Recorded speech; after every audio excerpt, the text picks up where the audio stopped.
আমি বিশ্বাস করি আমার মতো আপনারাও ভালো নেই।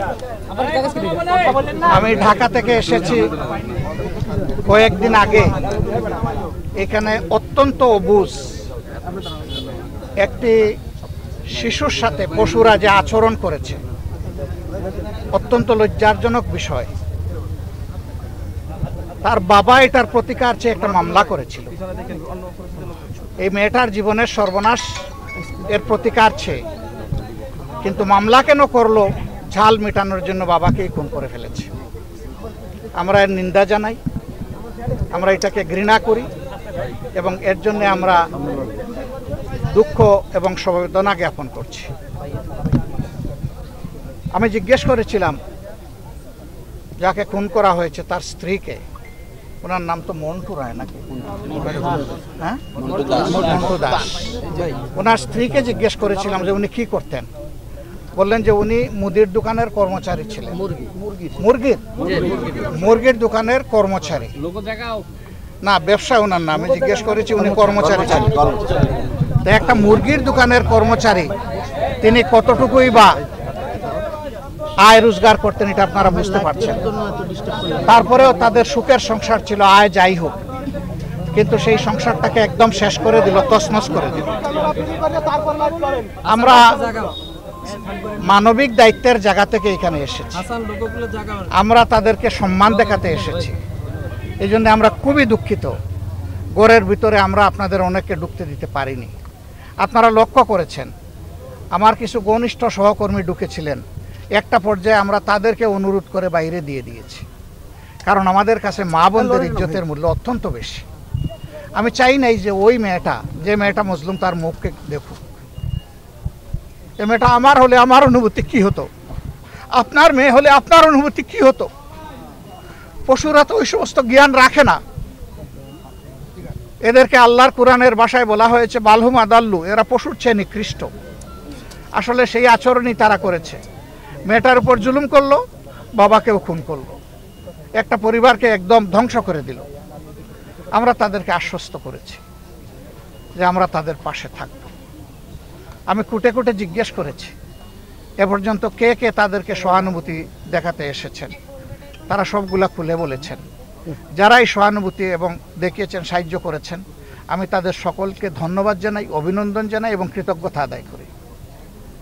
সামাজিকভাবে এইভাবে যদি সবাই আমরা মজলুমের পাশে ছুটে আসি, তাহলে আলহামদুলিল্লাহ আমরা আশা করি যে মজলুমরা শক্তি পাবে এবং জালিমরা ভয় পাবে।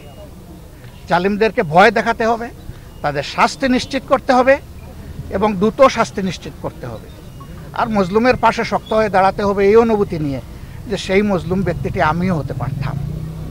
তখন আমার সমাজের কাছে আমি কি আশা করতাম? আমাদের কাছে দল ধর্মের কোনো ব্যবধান নেই, আমাদের কাছে মানবতা। মানবতা যেখানেই বিপন্ন হবে আমরা চেষ্টা করি সেখানেই গিয়ে হাজিরা দেওয়ার জন্য। মহান আল্লাহর পর ভরসা করে আমরা তাদেরকে আশ্বস্ত করে এসেছি আমরা প্রতি মাসে এই পরিবারের সাথে থাকব। আমিন, ইনশাআল্লাহ। ইনশাআল্লাহ। তারা, এই বাচ্চারা তাদের বাবা জীবিত থাকা অবস্থায় যেভাবে চলেছে, এখন যেন তার চাইতে কমপক্ষে একটু ভালো চলতে পারে, সেই দিকে আমরা খেয়াল রাখি। আমরা এও বলেছি কুলের ছোট্ট শিশুটি, নবজাতক, তার বয়স 18 বছর না হওয়া পর্যন্ত আমরা এই পরিবারের সাথে প্রতি মাসে আছি ইনশাআল্লাহ।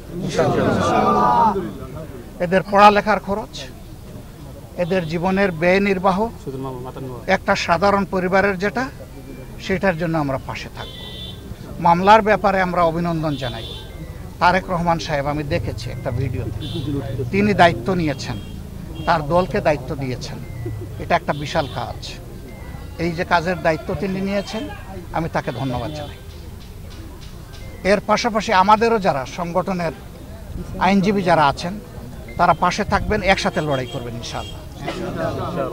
এদের শাস্তি যাতে নিশ্চিত হয়, ফাঁক ফোকরে যাতে এরা কোনোভাবে বেরিয়ে যেতে না পারে, আমরা সেই দাবি জানাবো প্রশাসনের কাছে, বিচার বিভাগের কাছে।